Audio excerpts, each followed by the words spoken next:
Good morning. Previous topic को हम complete करते हैं। ब्रेकियल पाल्सी पढ़ेंगे। Brachial palsy refers to damage in the root और the trunk of the nerves of brachial plexus. जो brachial palsy होता है वो इसलिए होता है कि जो नर्व है उसका रूट और जो बीच का पोर्शन होता है ट्रंक, ठीक है, उसमें इंजुरीज़ हो जाने से, जिसको हम ब्रेकियल पाल्सी बोलते हैं, उसमें इंजुरीज़ हो जाने से, जैसे वन नर्व या ग्रुप ऑफ नर्व्स, उसमें इंजुरीज़ हो जाने से जो भी सिम्टम्स हमको देखने को मिलते हैं उसको हम ब्रेकियल पाल्सी बोलते हैं। और ये ब्रेकियल पाल्सी हमें अलग अलग डिसीज़ेस में देखने को मिलती है, ठीक है, जैसे कि टाइप्स में Erb palsy, Klumpke palsy, total brachial palsy injury है ये, ठीक है। इसमें पूरी टोटल जितनी भी ब्रेकियल पाल्सी नर्व्स रहती है वो डैमेज हो जाती है। नेक्स्ट फ्रेनिक नर्व इंजरी, ये कहाँ पे सिचुएटेड होती है? Apex of the axilla and lying under the clavicle due to, apex part of the axilla में होती है एंड अंडर द क्लेविकल होती है ड्यू टू स्ट्रेचिंग और फ्यूज़न और हेमरेज की कंडीशन के कारण जो नर्व है उसमें शीथ और टीयरिंग्स हो जाता है, ठीक है। टीयरिंग्स दैट मीन्स अब ये नर्व है तो ये नर्व या तो कम्प्लीटली ये जैसे डैमेज हो गई है या फिर कम्प्लीटली टूट जाती है, ठीक है, अलग हो जाती है, टीयर हो जाती है, ठीक है। तो इस कंडीशन में हमें जो भी सिम्टम्स देखने को मिलते हैं वो डिपेंड करता है कि कौन सी नर्व डैमेज हुई है, उस अकॉर्डिंग हमने उसको डिवाइड किया है। यूनिलेटरल इन्वॉल्वमेंट इज़ कॉमन, दोनों साइड के इन्वॉल्वमेंट कॉमन होते हैं। यूनिलेटरल ज़्यादा कॉमन होता है अगर किस से हो रहा है, जैसे कि हमने बेबी को ज़्यादा स्ट्रेचिंग कर दिया, इफ्यूज़न की कंडीशन में और हेमरेजिक कंडीशन में। इसमें आप देखो ये पूरा हमें ब्रेकियल प्लेक्सस दिख रहा है, ठीक है, नर्व्स जितनी भी ब्रेकियल नर्व दिख रही है। एंड इसमें देखो एपेक्स ऑफ द, ठीक है, and lying of the clavicle, apex of the axilla and lying of the clavicle, cervical. इसमें आप ये देखो ब्रेकियल प्लेक्सस, ये सारी जो नर्व्स है, ठीक है। अब ये 1 2 3 4 5 हमें नर्व्स शो हो रही है।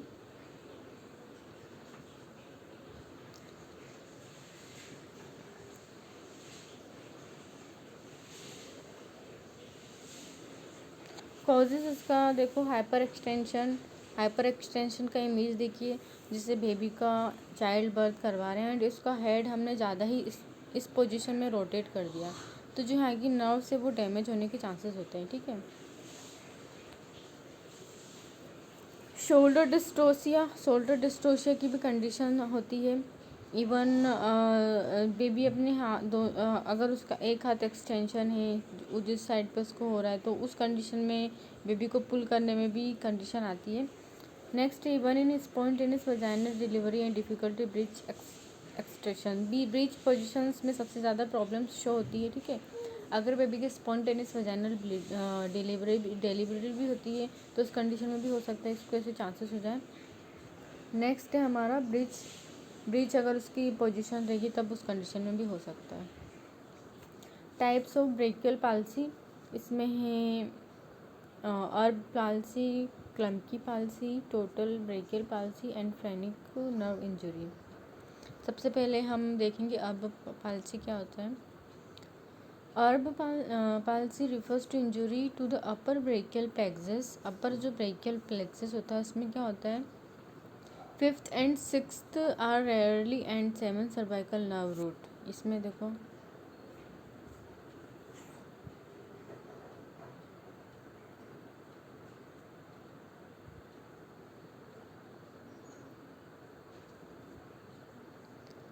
फाइव 6 एंड 7 जो सर्वाइकल नर्व रूट होता है, देखो नर्व आपको पता है कितनी सी बॉडी पार्ट में तो ख़त्म नहीं हो जाएगा, ठीक है। नर्व क्या होती है कि पूरी बॉडी में सर्कुलेट रहती है। अब जितना भी उसका रूट है, अब उस नर्व का कहाँ तक रूट है, यहाँ तक रूट है, ठीक है। तो उसमें क्या क्या इन्वॉल्व रहेगा, fifth, sixth and seventh. Fifth हमें ये दिख रहा है, ठीक है, सिक्स्थ इधर है एंड सेवन्थ भी इधर है।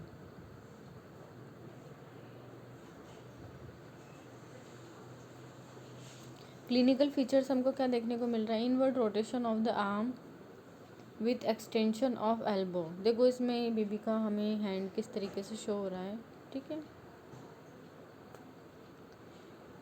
Pronation of the four arm, उसका जो फोर आर्म है उसमें भी जो मूवमेंट है वो क्लियरली नहीं होगा।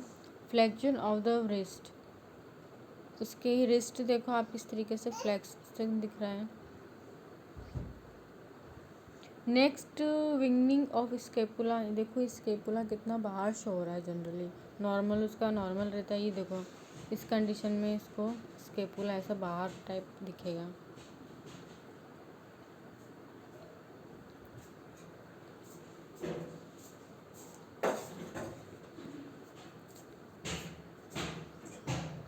नेक्स्ट क्लिनिकल फीचर्स में देखो arm lift although some movement of finger is possible, कुछ मूवमेंट हमको देखने को मिलेगा। Moro reflex and bicep jerk are present on the affected side, Moro reflex देखने को मिलेगा एंड बाइसेप जर्क भी हमको देखने को मिलेगा अफेक्टेड साइड में। दिस में be associate ipsilateral phrenic nerve diaphragmatic paralysis हमको देखने को मिलेगा। 3, 4 एंड 5 में हमें पैरालिसिस देखने को मिलेगा। इसमें आप देख लो,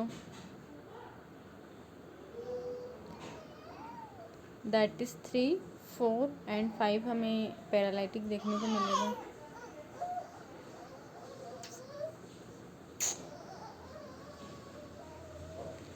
नेक्स्ट अगर मैनेजमेंट की बात करते हैं तो स्प्लिंट प्रोवाइड कराएंगे हम। Splint that means supportive provide कराएंगे। Splint the arm in position which will most effectively relax the affected muscles. Splint generally उस टाइप से प्रोवाइड करेंगे, उस प्रेशर देंगे उतना जितना कि बेबी को रिलैक्स रहे अफेक्टेड मसल्स में। Use the splint help to hold the arm abducted to right angle and externally rotated। इस स्प्लिंट हम इस टाइप का यूज़ करेंगे जो कि पूरे जो हैंड है उसको आर्म को पूरा हेल्प करे टू होल्ड करने के लिए। एंड राइट एंगल प्रोवाइड होना चाहिए उसमें, ऐसा नहीं है कि उसको किसी भी एंगल पे फिक्स कर दिया हो। एंड एक्सटर्नली वो रोटेटेड हो सके, एक्सटर्नली अगर उसको थोड़ा हम रोटेट करना चाहे तो वो हो सके। Every joint to the of the affected arm should be kept in full range of movement at least once a day. Once a day में स्प्लिंट को हमें जितना भी स्प्लिंट उसको खोल कर थोड़ा बेबी के हाथ में थोड़ा मूवमेंट करने देना है। एंड जो जॉइंट है उसको अफेक्टेड जो आर्म है जो जॉइंट है उसको फुल रेंज में मूवमेंट करने देना है एक दिन में एक बार, ठीक है। उसके बाद वापस से उसमें स्प्लिंट लगाना है। केयर ऑफ स्किन करना है स्प्लिंट की, जो जैसे कि अगर इन्वायरमेंट के थ्रू, जैसे कि मॉइस्ट इन्वायरमेंट है तो उसमें इन्फेक्शन होने के ज़्यादा चांसेस हो सकते हैं। अगर ज़्यादा गर्मी है, समर इन्वायरमेंट है तो उस टाइम पर भी उसको बेबी को ज़्यादा स्वेटिंग हो सकती है, इन्फेक्शन होने के चांसेस हो सकते हैं। नेक्स्ट फिजियोथेरेपी ज़रूरी होती है इसमें, तो फिजियोथेरेपिस्ट से फिजियोथेरेपी करवाना है। फिर उस कंडीशन में उसको पेन भी होगा तो सूटेबल एनालिसिक्स प्रोवाइड करवानी है prescribed by the doctor. Usually complete recovery take place within week और month, but in severe injury permanent disability में डेवलप। क्या होता है कि कभी कभी कंप्लीट रिकवरी हो जाती है विद इन वीक्स और विद इन 1 मंथ में, लेकिन कभी किसी बेबी में ये परमानेंटली डिसेबिलिटी हो जाती है, परमानेंटली उसको पैरालिसिस की कंडीशन आ जाती है। Follow up recommended as early surgical repair, अगर नहीं हो पा रहा है तो सर्जिकली रिपेयर करना है। नर्व सुचर करना है एंड नर्व ग्राफ्टिंग करवाना है। नर्व सुचर दैट मीन्स जो नर्व है, दोनों टूटी हुई नर्व है, जो नर्व से जैसे कि डैमेज नर्व है, ठीक है, तो उसको सूचर के सहायता से जोड़ना। एंड अगर नर्व ग्राफ्टिंग है तो यहाँ पर किसी दूसरे पार्ट की नर्व ग्राफ्ट करके लगाना, ठीक है। जैसे कि स्क्रीन ग्राफ्टिंग होती है ना, दूसरी जगह से स्किन लेते हैं, फिर उस अफेक्टेड जिस पार्ट पे लगाना है वहाँ पे फिट करते हैं, ठीक है। तो ऐसे नर्व ग्राफ्टिंग भी होता है। Next nerve decompression. अगर नर्व डिकम्प्रेस है तो उसको रिपेयर करना, रिकरेक्ट करना। Has been affected in 5% of baby who do not recover spontaneously within 4 to 8 month. जो बेबीज़ होते हैं उनमें 5% हमें, अगर 100% बेबी है तो 5% हमें इफ़ेक्टिव प्रोग्नोसिस देखने को मिलती है, क्योंकि अगर स्पॉन्टेनियस रिकवरी नहीं होती है तो ये कंडीशंस में हम उसको ये ट्रीटमेंट, सर्जिकली ट्रीटमेंट प्रोवाइड करते हैं, ठीक है। और उसमें हमें 5% ही प्रोग्नोसिस देखने को मिलती है। नेक्स्ट है Klumpke palsy. Klumpke palsy refers to damage of the lower brachial plexus.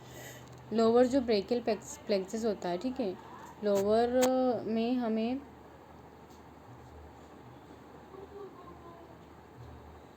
Lower जो सबसे लोअर वाला पार्ट ब्रेकियल प्लेक्सस का होता है, ठीक है, ये इधर वाला, उसमें हमें देखने को मिलता है, जिससे इन्वॉल्व क्या होता है 7th और 8th सर्वाइकल नर्व्स। 7 और 8, इसमें 7 और 8 आप देखो, 7 और 8 तक जा रही है वो रूट, सर्वाइकल रूट, और इवन 1 थोरेसिक नर्व रूट। 1 वाला हमें थोरेसिक नर्व रूट भी मिल रहा है, ठीक है। ये सर्वाइकल दैट मीन्स डिनोट कर रहे हैं सी से, and thoracic that mean denote कर रहे हैं टी से, ठीक है। तो आप कंफ्यूज मत होना, ये सिर्फ नॉलेज के लिए।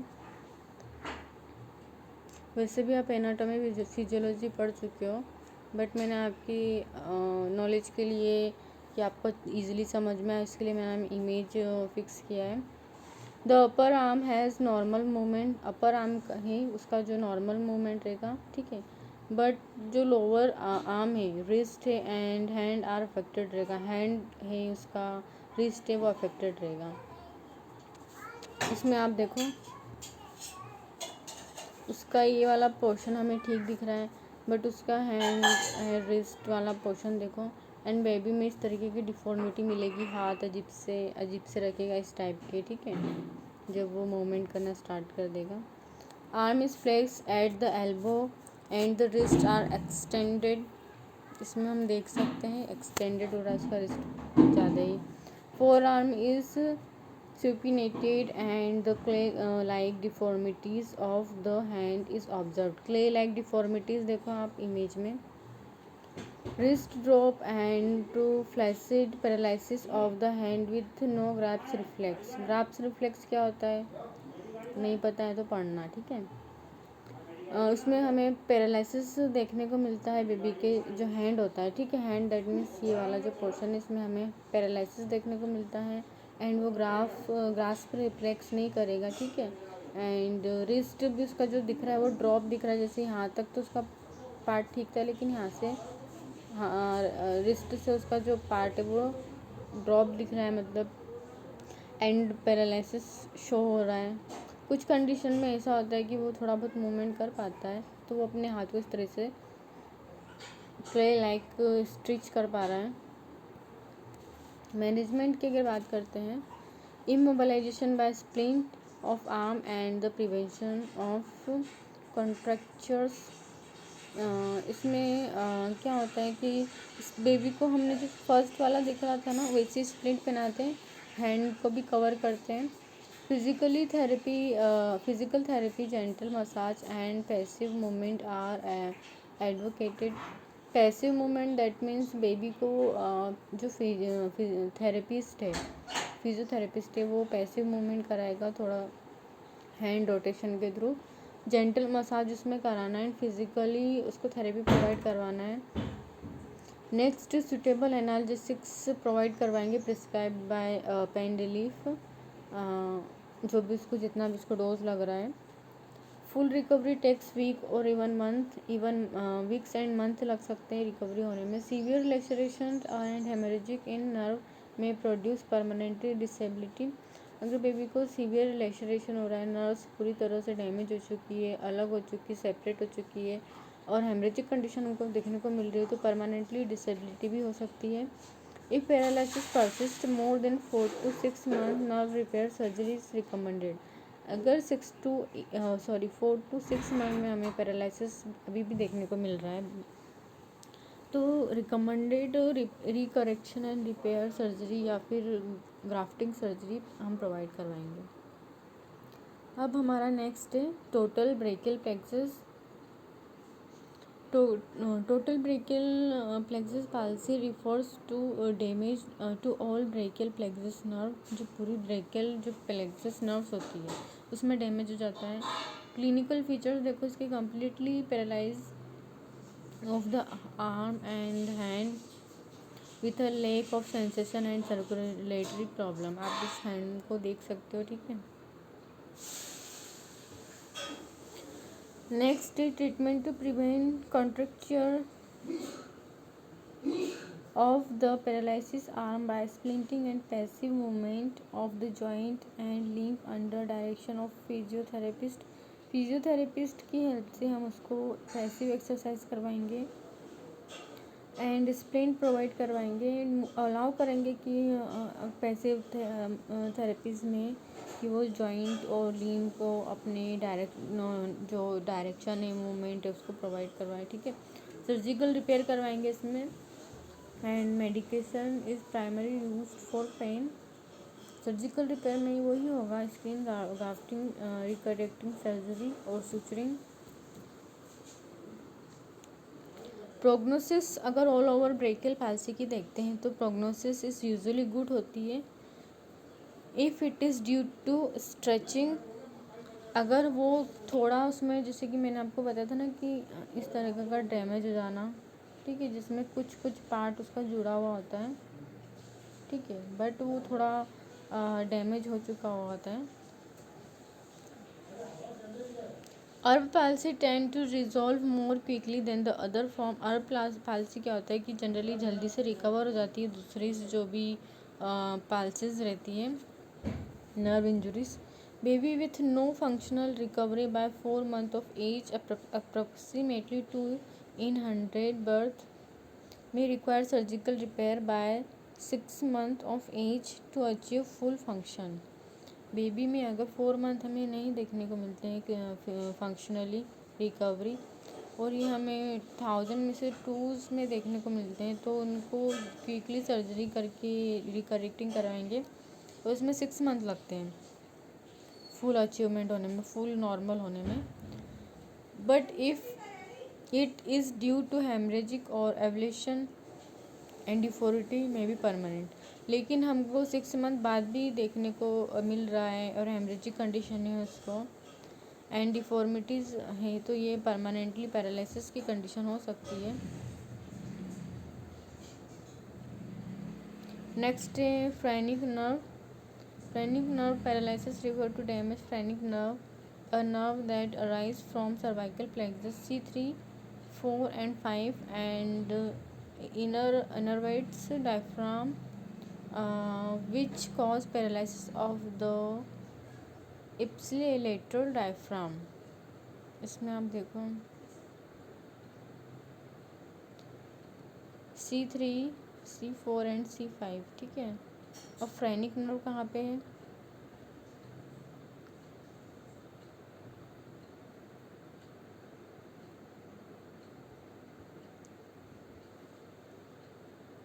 दिस इज़ फ्रेनिक नर्व, ठीक है, एंड ये डैमेज कर रहा है। इधर देखो इस पे इसकी जो सब रूट है वो C3, C4 एंड C5 है।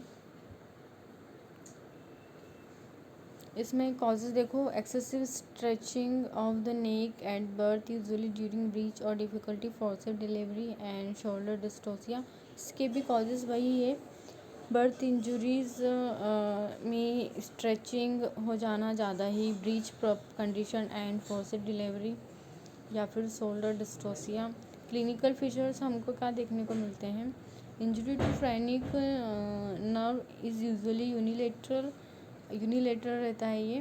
The lung are affected, side doesn't expand and the respiratory effort is ineffectual. क्या होता है कि बेबी ज़्यादा अपने अंदर ऑक्सीजन नहीं ले पाता, एक्सपैंड नहीं कर पाता है, ठीक है। इससे उसकी रेस्पिरेटरी जो सिस्टम है उस पर इफेक्ट पड़ता है।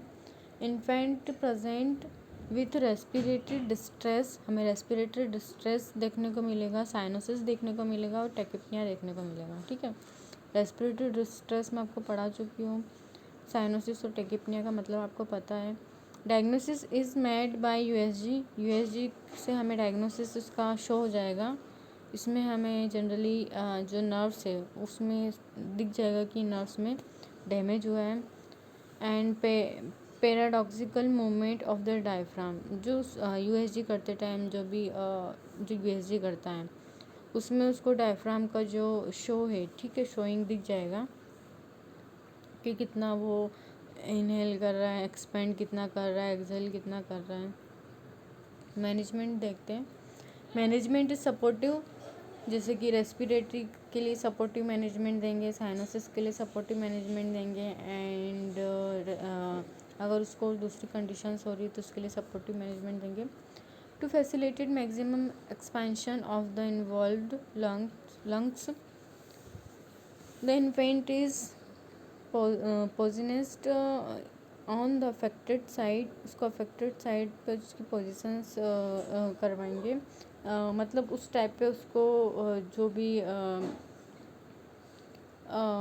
जितना भी उसको मतलब हम कोशिश करवाएंगे कि वो जितना भी इनहेल करे, एक्सपेंशन करे, जितना भी उसका अफेक्टेड साइड है। Next, educate warm and humidifying O2 is high concentration, ठीक है। ह्यूमिडिफाई जो मैंने आपको बताया था प्रीवियसली, कैसे हम ह्यूमिडिफाई करते हैं हाई कंसनट्रेशन पे, वो प्रोवाइड करवाएंगे। Then if oxygen saturation of blood can not maintained at the satisfactory level, तो carbon dioxide level rises, infant will require ventilator support. अगर उसको continuously O2 therapy, humidify O2 therapy दे रहे हैं, उसके बाद भी उसका आराम नहीं लग रहा है, तो फिर हम उसको वेंटिलेटर सपोर्ट पे रखेंगे। Recovery is usually complete in 1 to 3 month of time. Recovery हमें कब तक 1 to 3 मंथ टाइम में देखने को हमें मिलती है। अब हमारा नेक्स्ट है fracture of the bone. Fractures generally बहुत टाइप्स के होते हैं, clavicle fractures, humerus fracture, femur fractures, spinal fractures, ठीक है। सारी बोन से, clavicle bone, humerus bone, femur bone and spinal bone. Fracture of the bone as common birth injuries, ये भी बर्थ इंजरी है, जैसे कि बेबी को पुल आउट करते टाइम, चाइल्ड बर्थ के टाइम पे उसको ब्रेक हो गया, फ्रैक्चर्स हो गया, ठीक है। Defined is any break in the continuity of this structure of the bone during birth process, जो नॉर्मल बोन होती है उसमें ब्रेक हो जाना, उसको हम क्या बोलते हैं, फ्रैक्चर बोलते हैं। तो फ्रैक्चर में भी ग्रीन स्टिक और कंप्लीट टाइप। फ्रैक्चर क्या होता है कि या तो कंप्लीट होता है या इनकम्प्लीट होता है, ठीक है। Common site of the fracture bone in newborn, clavicle fracture होता है, humerus fracture, humerus and spinal. इसमें हमें क्लिनिकल फीचर्स देखने को क्या मिलते हैं। It is possible to feel distortion in the bone, crepitus and audible click sound. हमें क्या होता है कि उसका साउंड देखने को मिलता है एंड शो भी होता है। अगर हम देखते हैं तो उसका साइज एंड शेप अलग से ही हमें दिखने लगता है फ्रैक्चर अगर होता है तो। There is limitation of movement, deformities at the side of fracture along with pain. Fracture होता है तो जनरली बहुत पेन होता है, तो डिफॉर्मिटी भी देखने को मिलती है। और जो अफेक्टेड पार्ट होता है, जो अफेक्टेड फ्रैक्चर होता है, उस एरिया को मूवमेंट बिल्कुल भी नहीं कर पाते हैं। इसमें इन स्पाइन फ्रैक्चर में हमें क्या क्या देखने को कंडीशंस मिलती है। फ्लैसिड पैराप्लेजिया देखने को मिलता है, रेस्पिरेटरी फेलियर देखने को मिलता है, डल और absent sensation below the site of lesions देखने को मिलता है। सबसे हमारा स्पाइनल फ्रैक्चर इंपॉर्टेंट होता है, क्योंकि अगर वो वाला फ्रैक्चर होता है तो उसमें ज़्यादा डिफॉर्मिटीज़ देखने को मिलती है।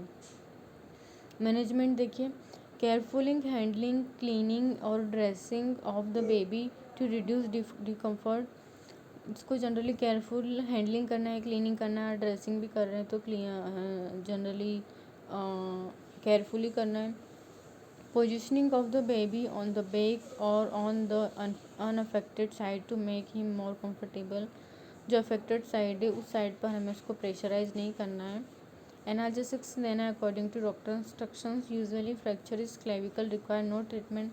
क्लेविकल जो फ्रैक्चर्स होता है उसमें रिक्वायर होता है नो ट्रीटमेंट का, वो जनरली खुद ही ठीक हो जाता है. फिर है neck in fracture of humerus. उसमें क्या करेंगे हम, strap of affected arm to 90 angle to the side of chest और इमोबलाइज.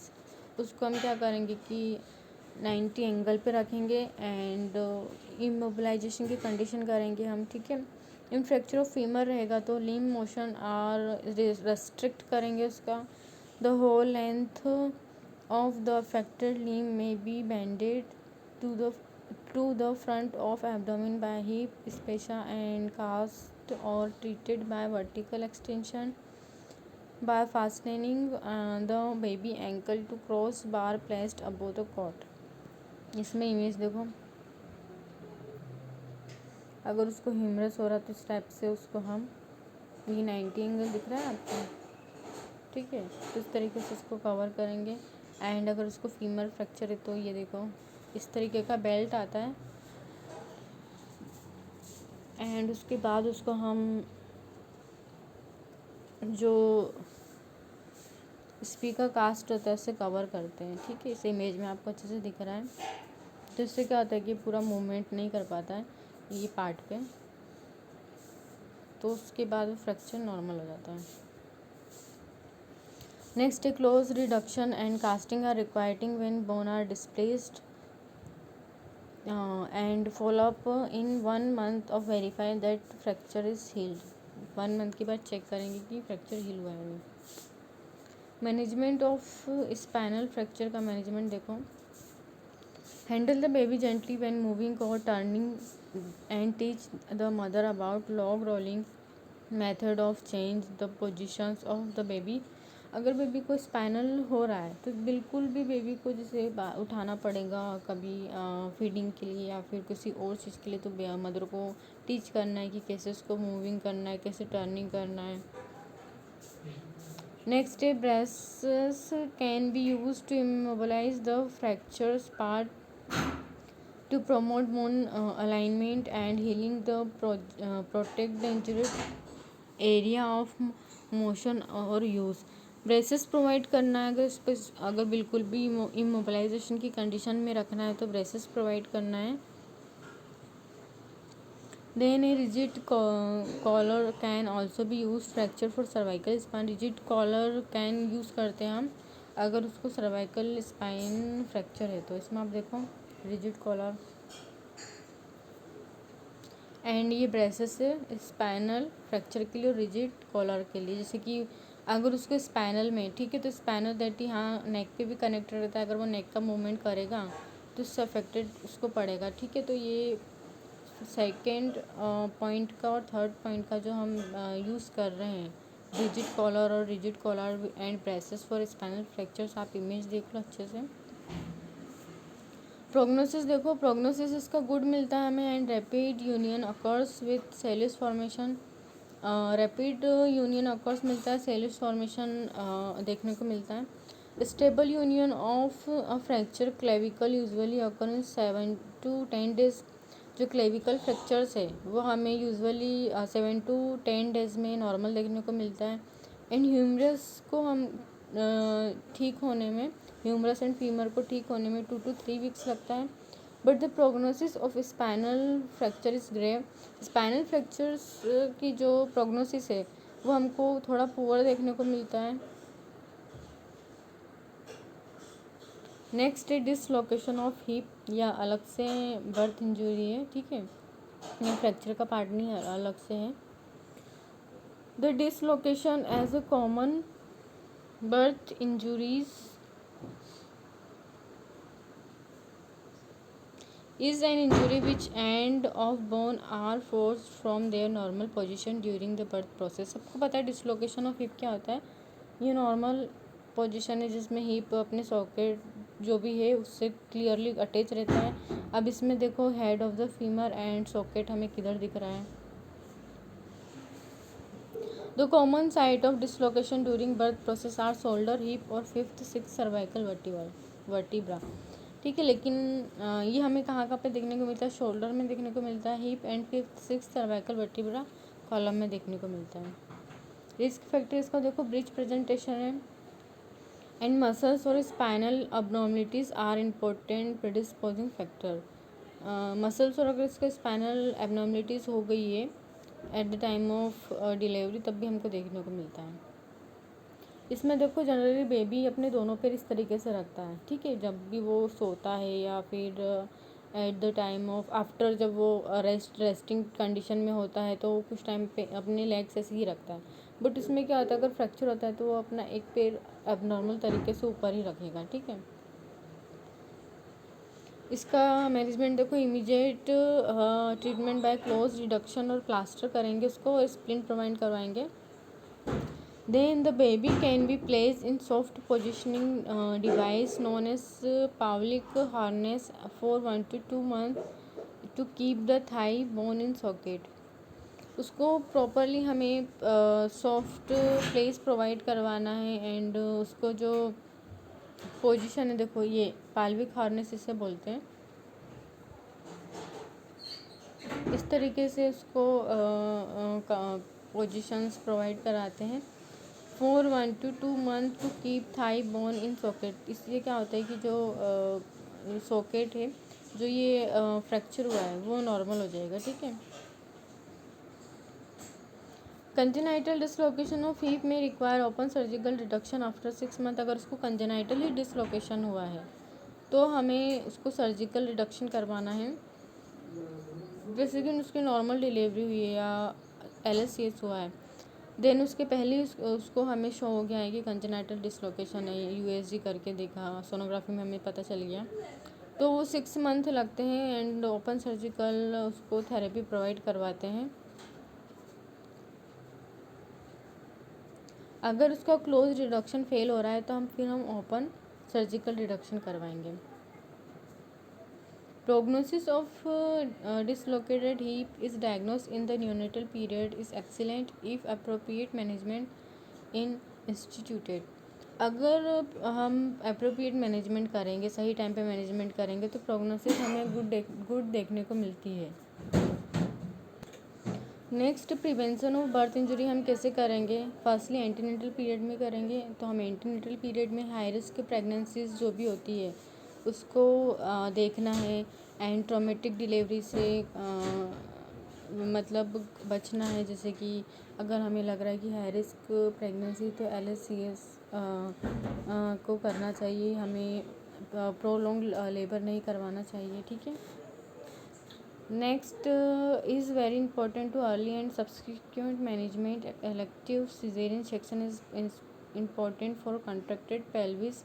अगर मदर कॉन्ट्रैक्टेड पेल्विस से है तो उसका LSCS करवाना है। सेफालो है पेल्विक है, डिसप्रोपोर्शन पेल्विस है या माल प्रेजेंटेशन, बेबी माल प्रेजेंटेशन है लाइक ब्रीच और ट्रांसवर्स, तो हमें LSCS कंडीशन कराना है।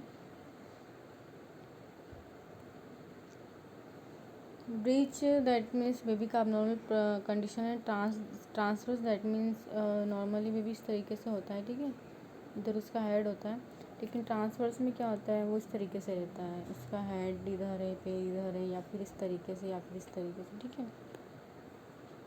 इंटरनेटल में देखना है, ड्यूरिंग नॉर्मल डिलीवरी में कंटिन्यूसली फीटल मॉनिटरिंग करना है, detect to early evidence of foetal distress and manage it promptly to prevent cerebral anoxia.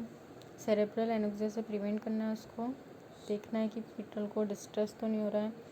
Next, इपिस्टोमी अगर कर रहे हैं, इपिस्टोमी दैट मीन्स कट करके, स्मॉल कट करते हैं पेरिनियल एरिया में, जिससे बेबी का head properly, child birth properly condition में हो, तो वो हमें ठीक तरीके से करना है, केयरफुली करना है to prevent injury of baby scalp.